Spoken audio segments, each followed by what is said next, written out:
Hi and welcome to a Windows 7 deployment training.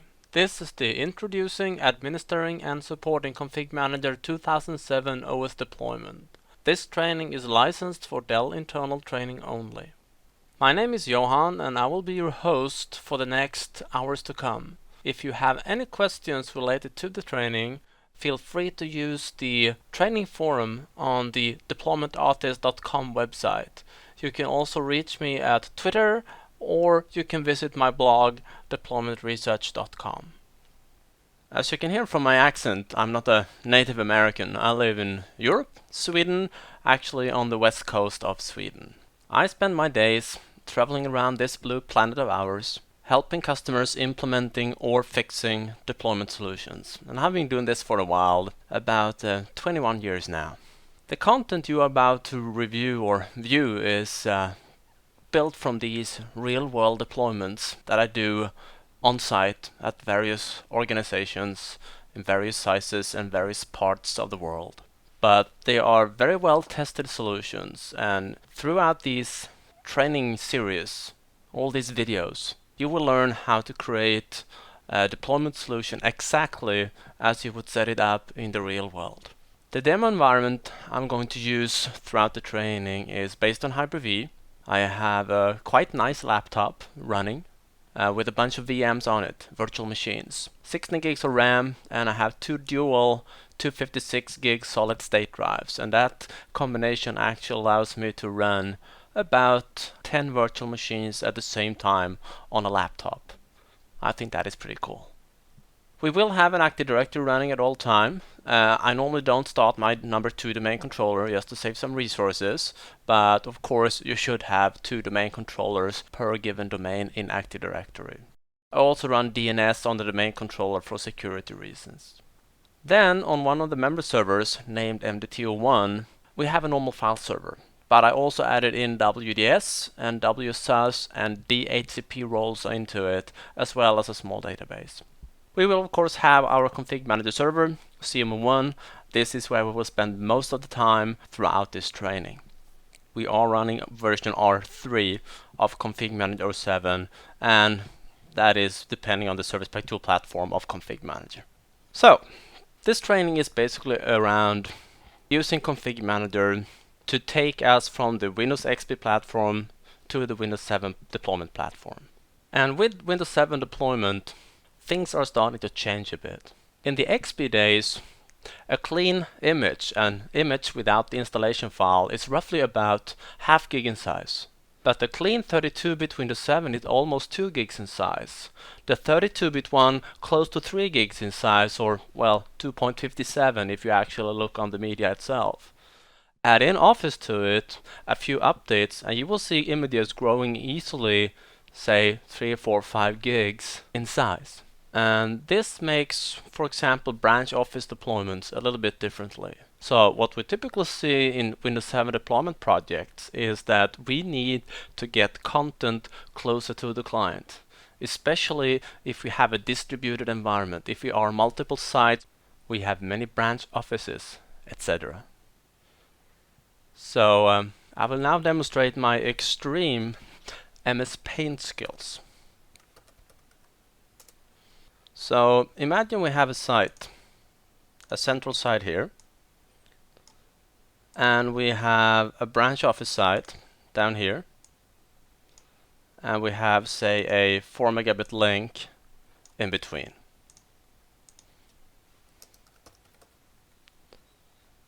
We have a deployment server up here, nice server with a keyboard here. And we have a client down at the branch office down here. So central and branch office.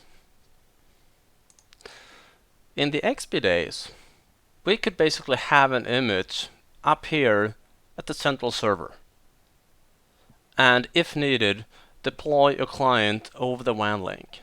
It was not quick, but in rare scenarios we could actually do this because the image was so small and the link was pretty okay. But with images now growing beyond 3, 4, 5 gig limits in size, This won't happen unless of course we can, increase the bandwidth quite a lot. But that's normally not an option. So what we do more often in 07 projects or Windows 7 projects is that we start to stage content closer to the clients. So we put out, additional distribution points closer to the clients. We take advantage of different types of WAN accelerators. So maybe you have a branch cache server running or a WAN accelerator running, caching content for other clients. Or even, as we will discuss throughout the training, you can also generate offline media on the central site, a USB device or an ISO file or DVD that you send to the branch office, and then they do deployment from this offline media as well. So these are changes that we typically see in Windows 7 deployment projects compared with possibly what you had in the XP days. Then in Windows 7, if you look at the newly installed Windows 7 machine and you look onto the C drive, you will actually find two folders beginning with the letter R. These folders are Recycle Bin and they are Recovery. So let us take a look into the Recovery folder of a Windows 7 machine. So this is a Windows 7 machine. If I go into Explorer, go to my C drive, and of course decide to view all folders in it.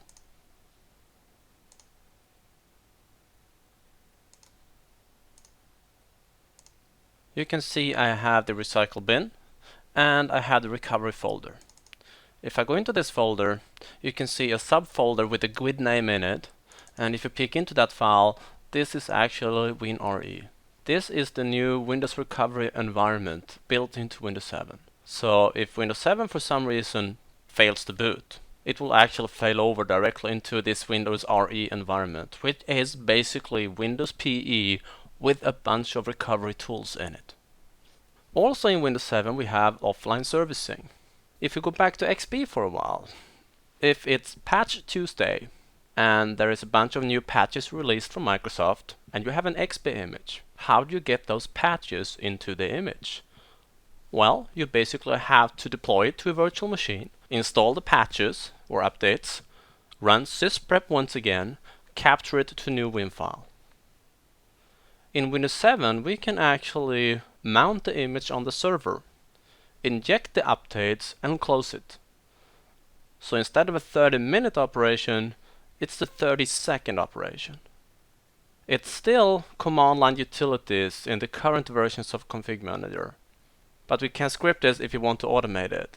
In future versions like Config Manager 012, they actually now add into the UI so that you can right-click an image and say schedule updates, and it will update and service that image directly on the server.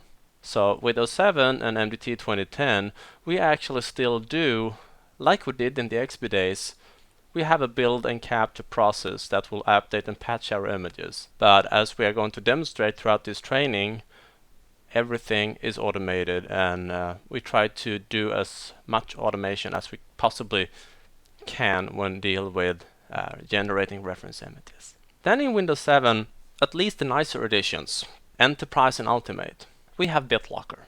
And from a deployment point of view, BitLocker actually requires two things.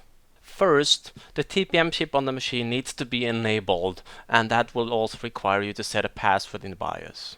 So the problem is, if you just order a machine from a vendor like Dell, HP, Lenovo and such, and you don't specify how you want that TPM chip to be, it will come disabled to you. What you will end up with having to go into BIOS every single machine and enable it and set a password in BIOS.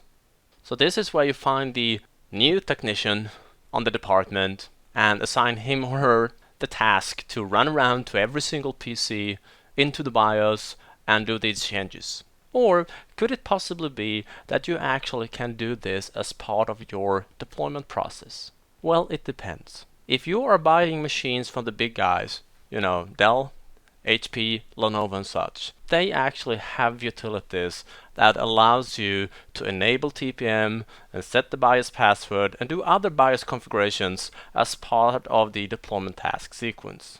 But if you are buying machines from the guy at the corner, he might not have utilities for that hardware. So again, it depends.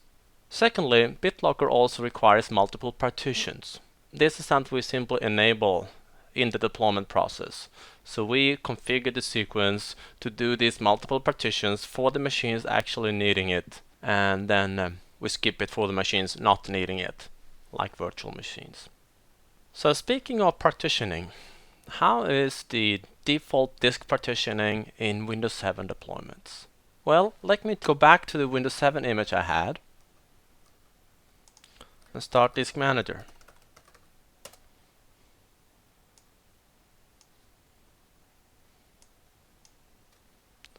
As you can see, I have a single partition on this one. But if you would take a Windows 7 DVD and do a basic deployment, it would not look like this. It would not look something like this. So I will again go back to MS Paint here. So you will have a partition that is looking something like this.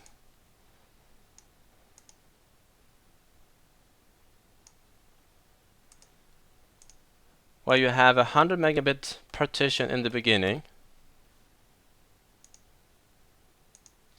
and then rest of the drive will be C: Windows. This is the default Windows 7 setup behavior. If you deploy a machine with MDT, however, it will actually lay out the partitions differently. So it will do it like this. It will have Windows first, and then in the very end a 300 meg partition. So what the MDT team did was they simply moved it to the end. So they have a 300 meg partition here.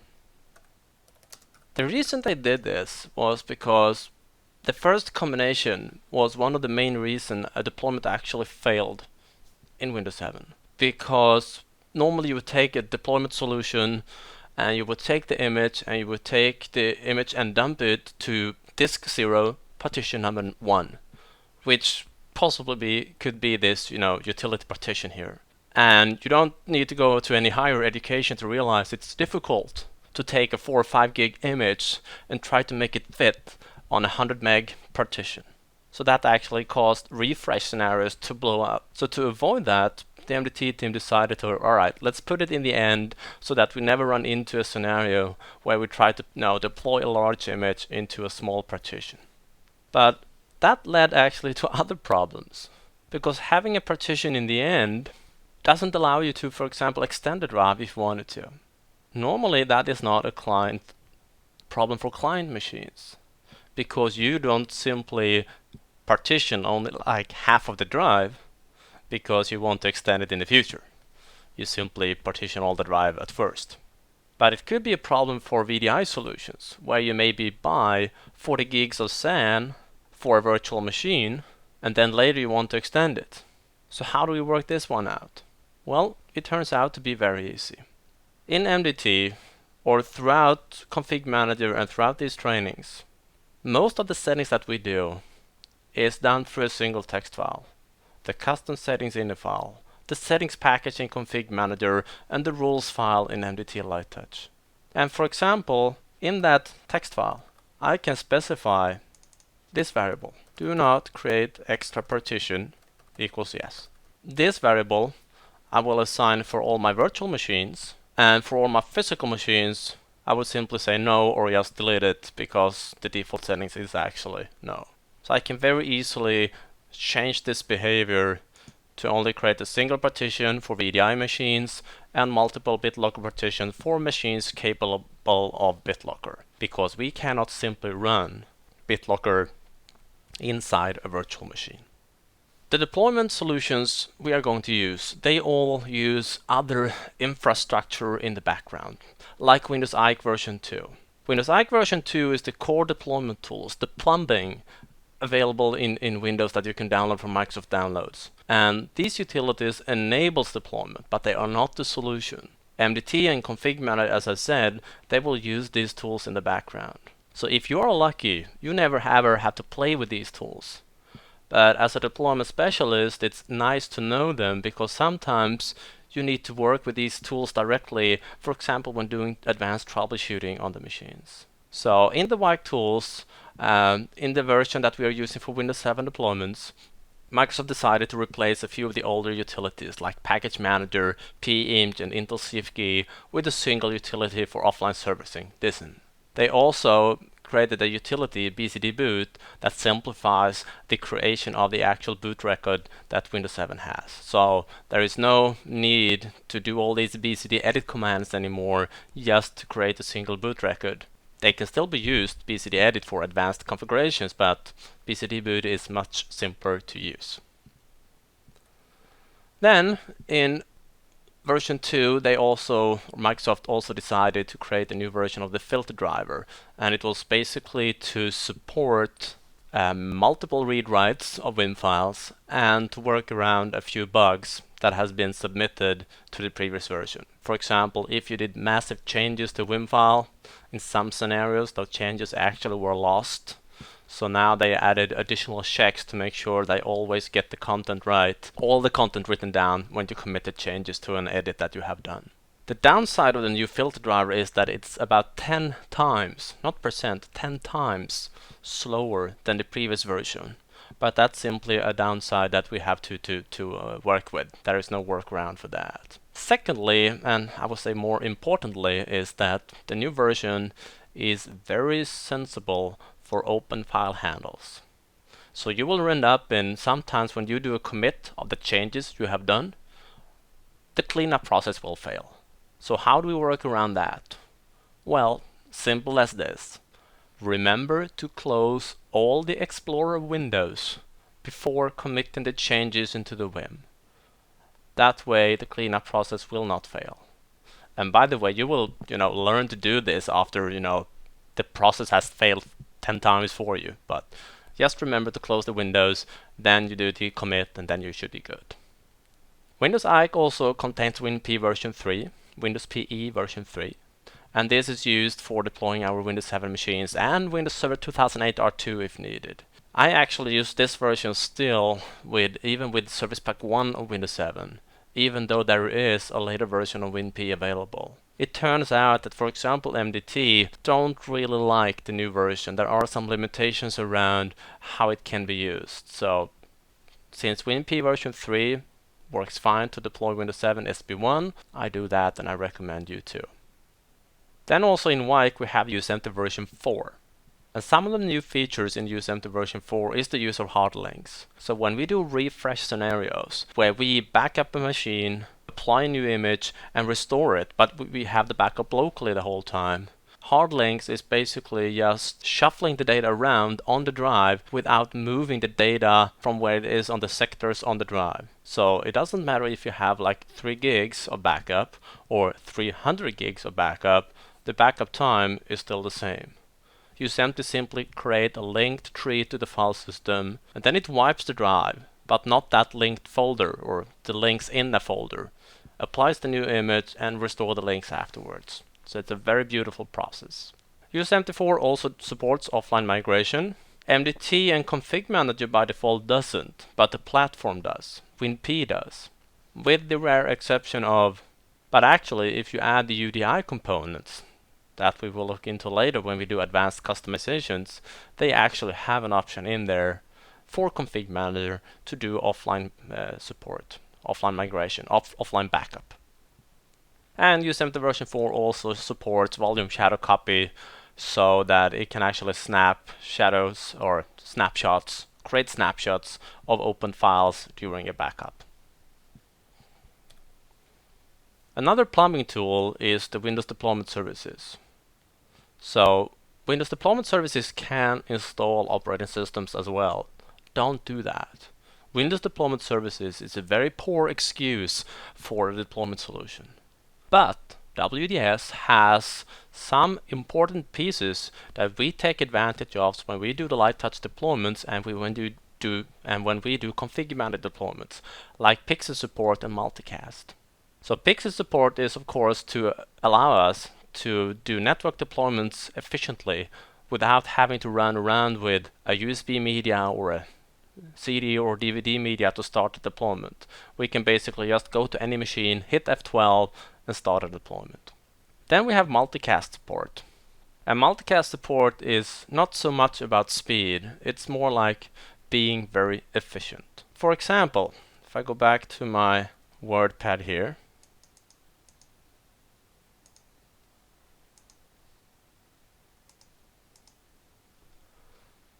if I have 25 machines to deploy and I do that with unicast, how long time will this normally take? Say you have actually a 3.5 gig image. Well, on a really good network that will take about 29 minutes and 40 seconds. How long time will it take to deploy 25 machines multicast? Well, about 29 minutes and 27 seconds. So with only 25 machines on a really good network, the time is not that different. The difference is network load. If I do a unicast deployment of 25 machines, I would say easily I would load the network 90 to 95%. But if I do multicast, I only load it to say 10 to 15%. So multicast is not so much about speed unless we do many more simultaneous deployments, like hundreds of machines. You cannot simply do more than say 55 to 60 machines unicast from a single box, but we can do hundreds if we use multicast. However, most companies, they don't do more than 25 machines at the exact same time. So what multicast gives you is actually the ability to do deployment daytime without killing the network. But multicast requires the network to be designed for it. For example, I was working with one customer. They had enabled multicast, and as soon as they did the deployment, the entire wireless network died that they were using, because they had basically put all the wireless access points on the same network as the client deployments. So of course they should have a separate VLAN. Other things that can collide with Windows Deployment Services is for example Pixie. IP phones, Cisco, they Pixie boot too. And an IP phone will be, or a Pixie-based phone will be pretty upset if you try to feed it with a boot image. So of course you should have VLAN 1, the wireless access points on that. VLAN 2, your clients, your Windows 7 clients. And VLAN 3, the phones. And then provide different settings for the different VLANs. For multicast to work, on the VLAN that you have clients, it needs to support IDMP version 3 to get all the features in the multicast protocol that Microsoft uses. It will fall back to version 2, but version 3 is required for this, for all the features. So basically you need to make friends with a networking group, maybe ask them out to a nice dinner so that they actually will configure the network for you.